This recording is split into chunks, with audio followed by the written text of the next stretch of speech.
بسم اللہ الرحمن الرحیم۔ حضرت ابو ہریرہ رضی اللہ تعالیٰ عنہ سے مروی ہے، حضور اقدس صلی اللہ علیہ وسلم نے فرمایا، حضرت سلیمان بن داؤد علیہ السلام کو رب تعالیٰ نے ایسی بابرکت کلمات عطا کی تھی، اس کے بعد کسی نبی کو وہ کلمات حق کے تعالیٰ نے عطا نہیں کی۔ میرے سوا اگر میرا امتی اپنی اولاد کی خیر و برکت و سلامتی کے لیے پڑھتا ہے تو وہ کام حق کے تعالیٰ اپنے ذمہ لے لیتا ہے، اس کی حاجات آنکھ جھپکنے سے پہلے حل ہو جاتی ہیں۔ جیسے آصف بن برقیہ نے آنکھ جھپکنے سے پہلے تخت بلقیس اٹھایا تھا تو وہ انہی بابرکت کلمات کی طاقت تھی۔ حضرت ابو ہریرہ فرماتے ہیں، میں اپنی تمام زندگی میں اس دن سب سے زیادہ خوش ہوا تھا، پھر میں عرض گزار ہوا وہ کون سے کلمات ہیں؟ آپ صلی اللہ علیہ وآلہ وسلم نے فرمایا، بسم اللہ الرحمن الرحیم، السلام علیکم ورحمۃ اللہ۔ محترم ناظرین، حضرت ابن عباس رضی اللہ تعالیٰ عنہ سے روایت ہے کہ آپ فرماتے ہیں، حضرت سلیمان علیہ السلام جب تخت پر بیٹھتے تو آپ علیہ السلام کے پاس والی کرسیوں پر انسان بیٹھتے اور ان کے پاس والی کرسیوں پر جنوں کے بادشاہ بیٹھتے تھے، پھر ہوا اس تخت کو لے کر اٹھتی اور ملک تھما دیتی، پھر پرندے آ کر اپنے پروں سے سایہ کر لیتے، پھر آپ ہوا کو حکم دیتے اور وہ پرواز کر کے صبح صبح مہینے بھر کے فاصلے پر پہنچا دیتی تھی۔ مہینے بھر کی دوری چند لمحوں سے طے ہو جاتی۔ ایک مرتبہ اس طرح آپ جا رہے تھے، پرندوں کی دیکھ بھال ہدہد کی تھی، پھر غالب پایا بڑے ناراض ہوئے کیونکہ ہدہد پرندہ غائب تھا اور ہمارا چند گھنٹوں سے مجھے نظر نہیں پڑا، سچی مچی میں غیر حاضر ہے، اگر واقعی وہ غیر حاضر ہے تو میں اسے سخت سزا دوں گا بلکہ ذبح کر دوں گا، اور یہ بات ہے کہ وہ حاضری کی کوئی معقول وجہ بیان کر دے۔ اتنے میں ہدہد آ گیا۔ پرندوں نے کہا، آج تیری خیر نہیں، بادشاہ سلامت تیری سزا طے کر چکے۔ اس نے کہا، یہ بتاؤ کہ ان کے الفاظ کیا تھے؟ انہوں نے بیان کی تو ہدہد خوش ہو کر کہنے لگا، پھر میں بچ جاؤں گا۔ چنانچہ ہدہد حضرت سلیمان علیہ السلام کے دربار میں پیش ہوا اور کہنے لگا، اے اللہ کے نبی، میں ایسی خبر لے کر آیا ہوں جو آپ کے پاس بھی نہیں ہے، معرف سے آ رہا ہوں، پختہ یقین سے خبر لایا ہوں۔ اس بادشاہ کی عورت کو میں نے کرتے ہوئے پایا، اس کے وزیر اور مشیر 312 شخص ہے اور میں سے ہر شخص کے ماتحت 12,000 کی جمعیت ہے۔ اس زمین کا نام مادو ہے، یہ صفا سے 3 میل کے فاصلے پر ہے، دنیاوی ہر قسم کی ضرورت اسے میسر ہے۔ اس کا نہایت شاندار قسم کا تخت ہے جس پر وہ گجر وگر ہوتی ہے، وہ تخت سونے سے تندہ ہوا، 80 ہاتھ اونچا اور 40 ہاتھ چوڑا ہے۔ 600 عورتیں ہر وقت اس کی خدمت میں کمر بستہ رہتی ہیں۔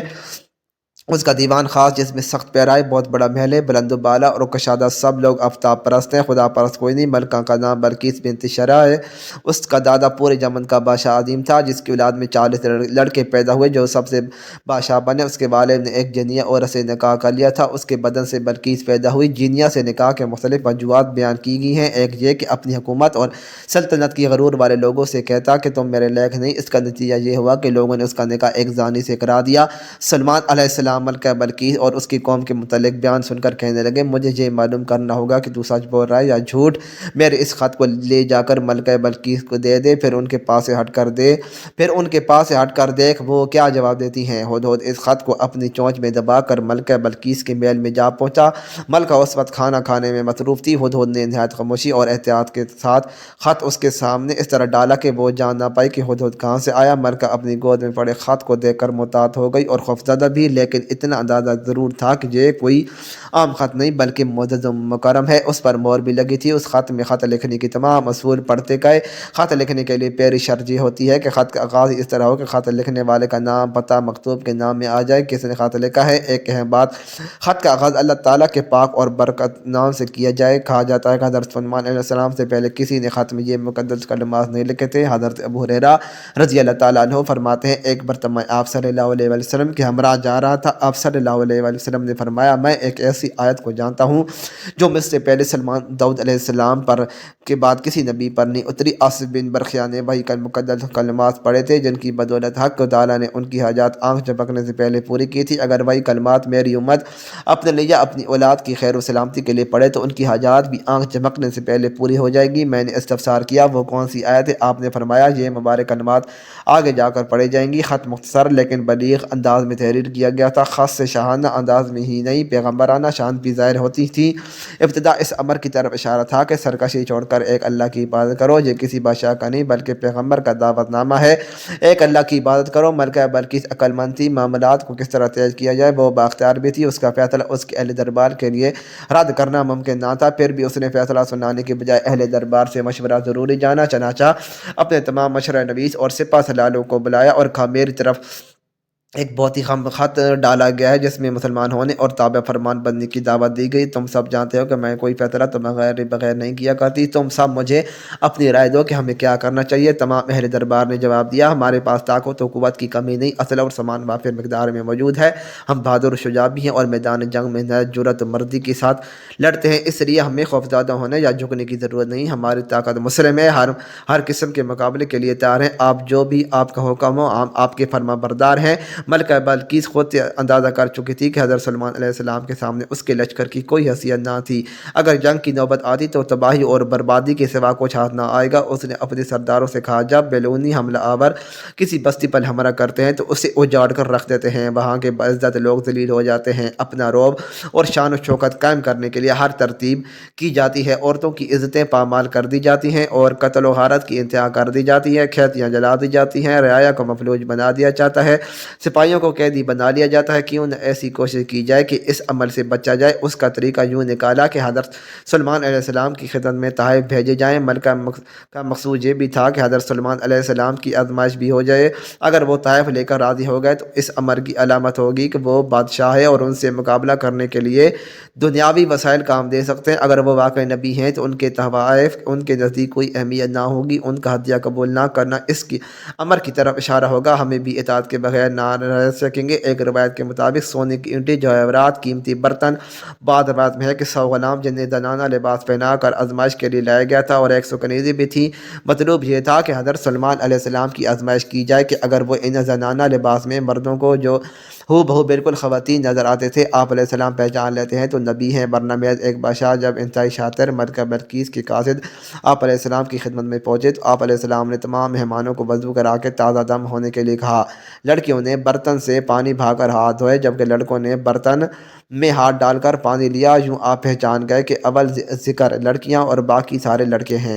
ایک روایت یہ بھی ہے کہ ایک گروہ نے کوہنیوں سے ہاتھ دھونا شروع کیا اور انگلیوں تک آیا، جبکہ دوسرے گروہ نے انگلیوں سے شروع ہو کر کوہنیوں تک ہاتھ دھوئے۔ بہرحال حضرت سلیمان علیہ السلام نے دونوں کو الگ الگ پہچان لیا۔ اسرائیلی روایت کے مطابق ملکہ بلقیس نے اپنی حتمی زندہ آزمائش سوالات بھی کیے، جن میں سے ایک یہ بھی تھا کہ ملکہ نے برتن بھیجا جس کے لیے فرمائش یہ تھی کہ اسے ایسے پانی سے بھرا جائے وہ پانی زمین کا ہو نہ آسمان کا، پانی سے بھرا جائے وہ پانی زمین کا ہو نہ آسمان کا۔ حضرت سلیمان علیہ السلام نے اس کی فرمائش یوں پوری کی کہ ان کے پسینے کے قطرے اس برتن میں جمع کروا دیے۔ ملکہ بلقیس نے حضرت سلیمان علیہ السلام کے لیے کچھ اور بھی آزمائش تیار کی تھی، اپنے غلاموں سے کہا تھا، یہ ایک بہت باریک موتی جس میں سراخ نہیں تھا ان کی خدمت میں پیش کرنا، اس میں جن اور انسانوں کی مدد کیے بغیر دھاگا ڈال دے۔ دوسری موتی سراخ ٹیڑھا تھا، اس میں بھی دھاگا ڈالنا ہے۔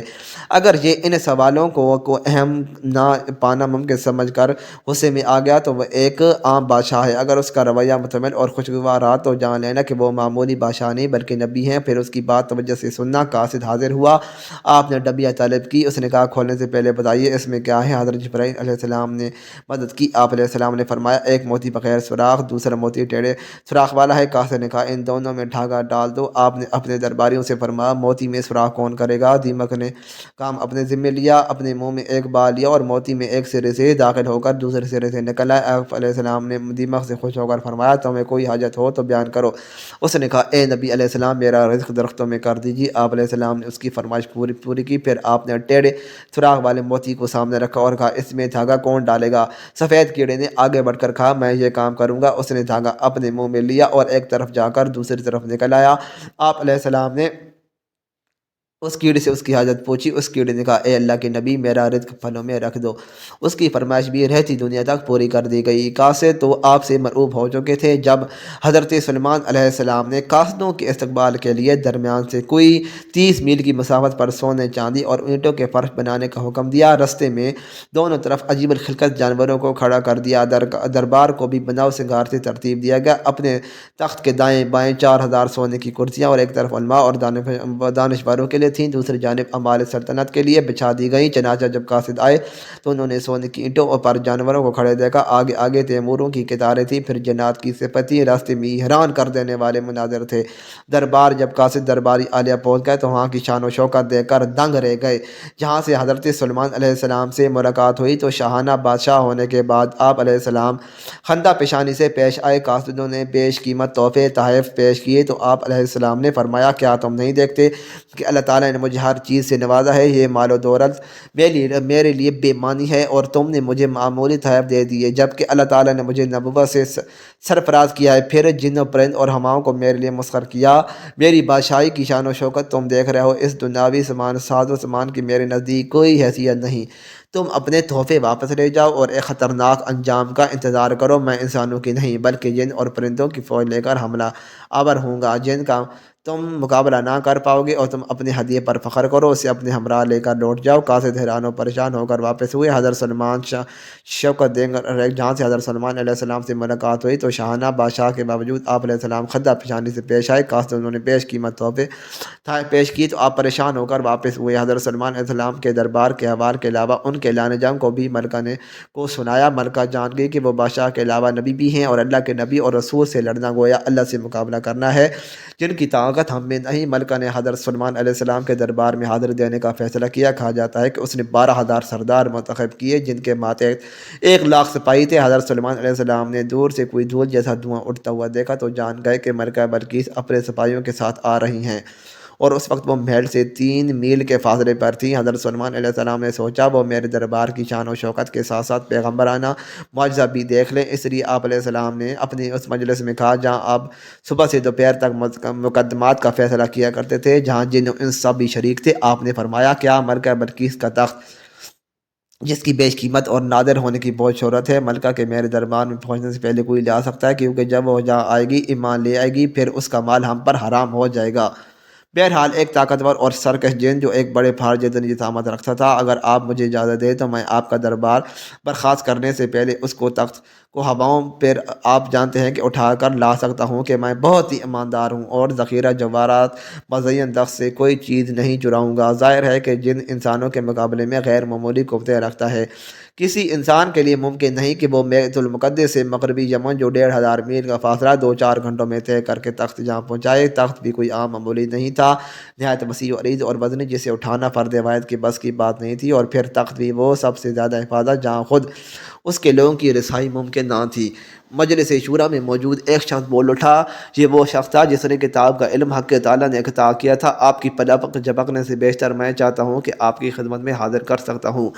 وہ شخص حضرت سلمان علیہ السلام کا مغرب کا صحابی بتایا گیا ہے، اس کا نام آصف بن برخیہ ہے۔ وہ حضرت سلمان علیہ السلام کے وزیر تھے اور نسل انسانی سے تعلق رکھتے تھے۔ ابن عباس کے مطابق آپ حضرت سلمان علیہ السلام کے قائب بھی تھے، آپ کے خالہ زاد تھے، اس وقت ولی اللہ تھے اور اس میں اعظم جانتے تھے۔ البتہ ہو سکتا ہے کہ اللہ نے انہیں کرامت بخشی ہو جس کے سبب انہوں نے جن کے مختصر مہلت کو بھی طویل جانا اور کہا کہ میں پلک جھپکنے سے پہلے تخت حاصل کر سکتا ہوں۔ چنانچہ لمحہ برباد کیے بغیر آصف بن برخیہ نے بسم اللہ الرحمن الرحیم یہ بابرکت کلام پڑھا اور تخت بلقیس کو حاجت جانی، اور اللہ تعالیٰ نے ان کی وہ حاجت پوری کر دی۔ یہ ہے وہ مقدس کلام جس کو پڑھنے سے ہر دلی مراد پوری ہوتی ہے۔ یہ وہ کلام ہے جو ہمارے نبی کریم صلی اللہ علیہ وسلم کے علاوہ صرف حضرت سلمان علیہ السلام کو عطا کی تھی۔ حضرت سلمان علیہ السلام تخت اپنے سامنے موجود پایا، تمام اہل دربار حیرت زدہ رہ گئے۔ آپ نے فرمایا یہ میرے رب کا فضل ہے جو مجھے آزمانا چاہتا ہے کہ میں شکر گزاری کرتا ہوں یا بے پرواہ رہتا ہوں۔ لمحے بھر میں تخت کی جام موجودگی میں میرا یہ آصف بن برخیہ کا کوئی کمال نہیں، یہ سب حق و برتر کی عطا ہے۔ بہرحال تخت پہنچ گیا۔ آپ علیہ السلام نے حکم دیا اس تخت کی حالت تھوڑی بہت تبدیل کر دی جائے، کچھ ہیرے جواہرات بدل دو، رنگ تبدیل کر دو، تاکہ جب ملکہ جہاں پہنچے تو دیکھا جائے کہ وہ آیا اپنے تخت کو پہچانتی ہے یا نہیں۔ اتنا بڑا معجزہ دیکھ کر وہ راہ ہدایت پاتی ہے یا تخت کی حالت تھوڑی بہت تبدیل کر دی جائے، جواہرات بدل دو، رنگ، تاکہ وہ جب ملکہ جہاں پہنچے تو دیکھا جائے کہ وہ اپنے تخت کو پہچانتی ہے یا نہیں۔ اتنا بڑا معجزہ دیکھ کر وہ راہ ہدایت پاتی ہے یا نہیں۔ دربار سلمان علیہ السلام میں حاضر ہوئی، اپنی طرف سے بڑی شان و شوکت کے ساتھ اونٹوں کے قافلوں کے ساتھ، جس پر عہد و عنبر خوشبو لدی ہوئی تھی، بہت سونا ہیرے جواہرات لے کر یہ آئی تھی۔ جب وہ وہاں پہنچی تو یقیناً یمن اس کے لیے حیران کن تھا۔ اس کے سامنے موجود تخت تھوڑی بہت تھا، بولی تو یہ تھا میرے ساتھ اس کا اپنا تبدیلیوں کے تخت ہے۔ یہ کیسے آگے کہنے لگی، کہاں روشن کہاں کا صبا کا علاقہ، اس کا محل، اس کے محافظ، وہاں کھڑے پہرے دار، اس کا تخت، یہ کیسے ممکن ہے؟ شدید پہرے کے باوجود تخت جہاں بیت المقدس میں حضرت سلمان علیہ السلام کے دارالعلم میں سلطنت میں، اسے جہاں کون لا سکتا ہے؟ بہم میں مبتلا تھی کہ حضرت سلمان علیہ السلام نے سوال کیا، تیرا تخت بھی ایسا ہی ہے؟ ملکہ بلقیس واضح جواب دینے کی قدرت نہ رکھتی تھی، محبب انداز میں بولی، ہم تو اس کرامت سے پہلے یار کی نبوت کے قائل ہو چکے تھے۔ حضرت سلمان علیہ السلام نے سوچا کہ نبوت کے معاوضے تو وہ دے چکی ہے، اب اسے ظاہری سلطنت اور جاہ و جلال بھی دکھایا جائے۔ ملکہ بلقیس سبا کی آمد کی خبر سن کر اب جنوں کو ایسے محل کی تعمیر کا حکم دے چکے تھے جو صرف اور صرف کانچ کا تھا اور اس کے نیچے پانی سے لبالب اور شیشہ بہت ہی صاف اور شفاف تھا۔ آنے والا شیشے کا امتیاز نہیں کر سکتا تھا، بلکہ اسے ایسی معلوم ہوتا تھا کہ پانی ہی پانی ہے، حالانکہ اس کے اوپر شیشے کا فارش ہے۔ بادشاہ کا مذہب عوام کا مذہب ہوتا تھا، اس لیے ملکہ بلقیس کی ایمان لانے کے ساتھ ہی اس کی پوری قوم بھی ایمان لے آئی۔ اللہ تعالیٰ دست و ادب سے دعا ہے میرے تمام مسلمان بھائیوں کے بچوں کو اللہ پاک اپنے حفظ و امان میں رکھے۔ مزید اچھی ویڈیوز کے لیے چینل کو سبسکرائب کریں، ویڈیو کو لائک اور شیئر کرنا نہ بھولیں۔ شکریہ۔